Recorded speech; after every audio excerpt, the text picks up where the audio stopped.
Eto yung routine ko araw-araw pagkagising pa lang, asikasuhin ko na muna yung pagkain. Pagkatapos ko maasikaso, gigisingin ko naman yung mga bata at papakainin ko sila. Pagkatapos, paliguan ko naman at ihatid ko na nga sila sa school. At kapag mahatid ko na yung mga bata sa paaralan, babalik naman kaagad ako sa bahay para asikasuhin yung mga gawin ko nga dito sa bahay. At ayun guys, pagdating nga ng asawa ko, sabi nga niya, ibalik nga daw namin yung in-order nga niya, ni-return nga namin. Kasi nga, sayang naman kapag hindi namin ibalik yung parcel guys, dahil nga magkano nga lang etong wipes, tapos yung in-order niya. Kasi yung in-order kasi niya guys, yung buy one take one na microphone, yung pang video kay na microphone. Tapos eto nga yung dumating etong wipes. Sayang naman yun kapag hindi nga natin i-return. Medyo mahal din kasi yun. Pangalawang beses na nga siyang umorder guys na mali yung pinadala. Nung una ay dalawang uniform yun, na dalawang fair ng uniform niya sa trabaho. Tapos yung dumating sobrang liit. Kaya pala maliit kasi nga patches lang pala sa uniform yung pinadala. Pagkatapos dahil nga alam ko yun na uniform yung order niya kasi nagsabi nga siya sa akin. Trabaho kasi siya sa mga time na yun pag-deliver niya sa order niya. At sinabihan ko nga yung nag-deliver na hindi ko yung tatanggapin dahil nga kahit nga isang uniform lang hindi nga magkasya doon kasi sobrang liit talaga. Hindi nga yung pumayag yung rider sa mga time na yun guys dahil nga in-order receive na pala niya. Pero walang magawa yung rider kapag hindi ko yung tanggapin dahil hindi ko naman binuksan yung parcel at andyan pa naman siya sa harapan ko nga. Kasalanan naman kasi niya bakit in-order receive niya. Hindi naman sana yung mag-order receive. Pero nung na-return na nga namin yung item guys,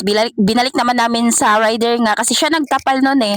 Binalik naman namin sa kanya yung pera kasi kawawa din kasi yun. Anyways guys, pagkatapos nga namin ma-return yung parcel, pumunta naman kami dito nga sa palengke para tumingin kung medyo bumaba na ba yung presyo nga ng isda. Kasi nga maganda naman yung panahon nga dito sa amin. At na-miss ko na din kasi magpaksiw nga ng isda guys. At pagdating nga namin dito, ayan, medyo konti nga lang yung tao dahil yung mga oras nga nito ay tanghali nga to guys. Ayan, pumunta nga kami dito sa loob so nagbebenta nga ng isda para magtingin nga sana kung meron kaming mabili nga dito. Nako, sobrang mahal pa talaga ng kilong ng isda dahil nga 280 to 40 yung pinakamura. Kaya sabi ko nga sa asawa ko, magmanok muna kami at magulay dahil yung manok yung kilo is 150. Kaya ayun, ang ending, bumili lang kami ng gulay. Pagkatapos, bumalik na kami sa bahay dahil nga guys, hindi namin afford yung kilo nga ng isda dahil sobrang mahal pa talaga. Hindi naman sa ganun na kukuripot ako. Talagang nagbabudget lang talaga ako guys. Kasi mahirap na kapag hindi ka mag-budget, break in sinas lang yung sahod ng asawa ko. At pagdating namin dito sa bahay, ayan, inayos ko na muna itong mga upuan. Pagkatapos, nagkonting walis lang ako dito. Bala ko nga sanang maglaba ngayon dahil nga sobrang lakas nga ng init dito sa amin. Kaso nga lang ay tinamad naman akong maglaba. Sa labas na kasi ako maglaba guys. At dahil mainit na nga kasi doon sa labahan ko sa labas guys, kaya ayun tinamad na nga akong maglaba. Bukas na nga lang ako na umaga maglaba. At habang naglilinis pa ako dyan guys, ay nasa isip ko na kung ano na naman yung lulutuin ko mamayang hapon na ulam. Napakahirap kasi mag-isip kung ano yung lulutuin mo araw-araw na ulam, no? Lalo na nga